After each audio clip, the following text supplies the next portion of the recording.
Yes. She wants you to bring some milk home? That's Gardner. That's Gardner? He was here a second ago. Where'd he go? Coach will open it up. Thoughts on the game? Well, I'm going to start with saying this young lady to my right absolutely set the tone all night long for a monster game from a team that really came in here to win a basketball game. Alicia was so consistent. I don't even want to talk about the stat line. I just want to talk about her energy, her encouragement, and her just instilling confidence in the entire team. Great job. Thanks, Coach.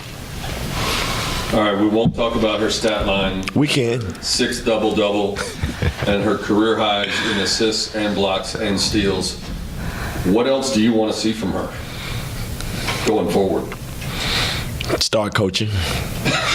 and listen, I say that jokingly. I'm saying that I just want her to go ahead and lead. She leads with her energy. She leads by example. Now I want her to get the confidence and gain the ability to lead her team and pick players up when she needs to go and pick players up to play at their level that they're capable of playing. You came in tonight after 2 tough games up in Colorado, splitting the 2 tough games. You had to travel, you had to play at altitude. What was the key to getting your team to regroup tonight? I didn't have to do much. The thing was, the entire team was disappointed in their performance against Colorado.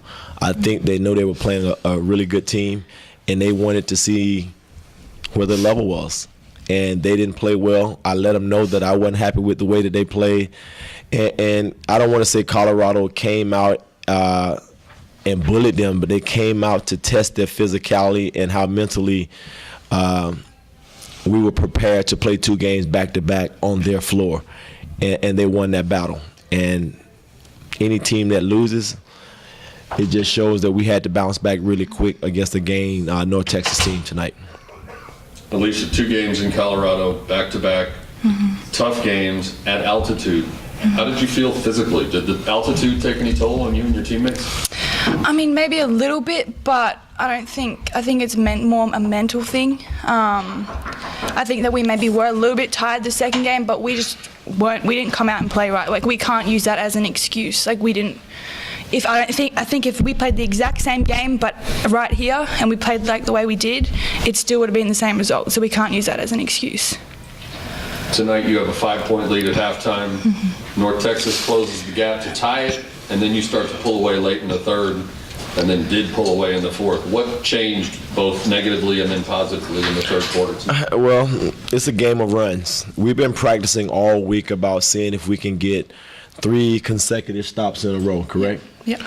And we wanted to score after we got those consecutive stops. We had never put that little streak together. Then at the end of the game, I saw where we had an 8-0 run, a 6-0 run, and maybe another 8-0 run. So we were able to do that. But we were able to do that with making some key substitutions and some players like Steph. Yeah. Stephanie came in and gave us a huge lift, and we was able to get Morgan to play really, really solid, get her hands on a few basketballs, and we were able to get some easy transition baskets. And I think that discouraged them a little bit because they couldn't get the offense or the open shots that they were looking to get, and we were able to pull away. Yeah. How much you guys' size advantage inside come into play in this game? Well, we ran a couple plays, and I kind of mixed the offense up a little bit. I thought North Texas was understanding what we were looking for. So we tried to throw a couple curveballs at them and use the height advantage with the high-low, and we were able to convert. But it was coming when they were not expecting it.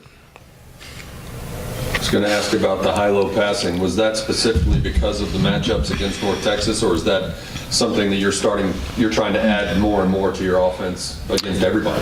Well, it's something we had all year long, but we just haven't had the opportunity to get the feel of when to actually throw it. We force it sometimes when it's not open and continue to get the ball reversed. They probably tired of hearing me say get the ball reversed, because they like to go for the home run. They want to get it right away because they're looking for it. But tonight we were able to execute it when it counted. Mm-hmm. You're now 7 games in playing for your new coaches. Yeah. How comfortable are you and your teammates as far as doing everything second nature without stopping to think about what coach and his staff would want in certain situations? We're definitely still working on it. I know that it's there and we trust it, but we need to do it consistently. We do it, a couple of plays and then in practice, like a few times. But if we can do it consistently and all the time, like they know what they're talking about, and I think we're finally starting to realize that as a team. Like they know what they're talking about, and if we just trust it and we do it all the time, then we're going to be a good team this season. Yeah, go and tell them that I'm never satisfied. You can tell them that. He isn't.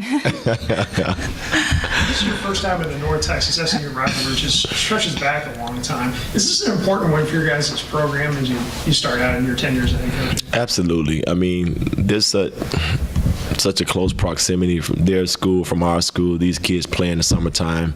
They get breaks. They come down here and play. They all best of friends. So, yeah, it's a rivalry. I can feel it.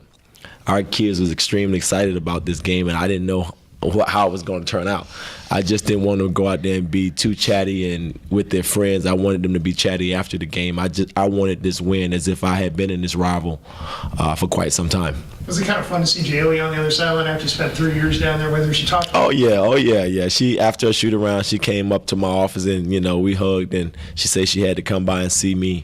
I said, get out of my office. I'll see you, game time.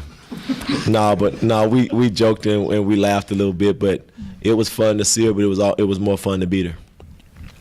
Bradley had 22 points, but a lot of that came from the free throw line. Overall, what are your thoughts about the way your team defended her? She was 6 for 16 from the floor, and then just the progress your team is making on the defensive end through 7 games. Well, to answer the first question, I wasn't really satisfied the way we guarded her in the first half.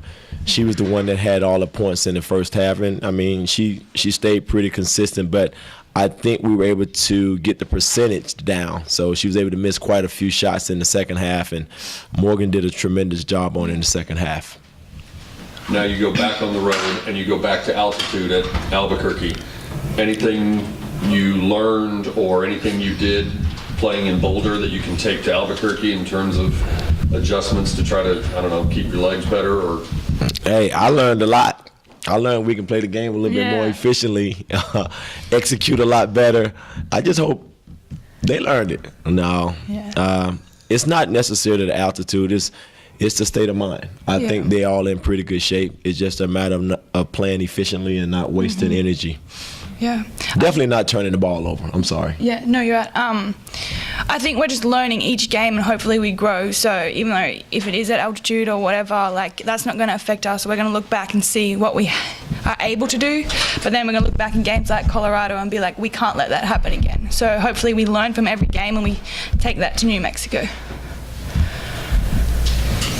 Thank you, guys. You're welcome. Appreciate it. Good job. Congratulations.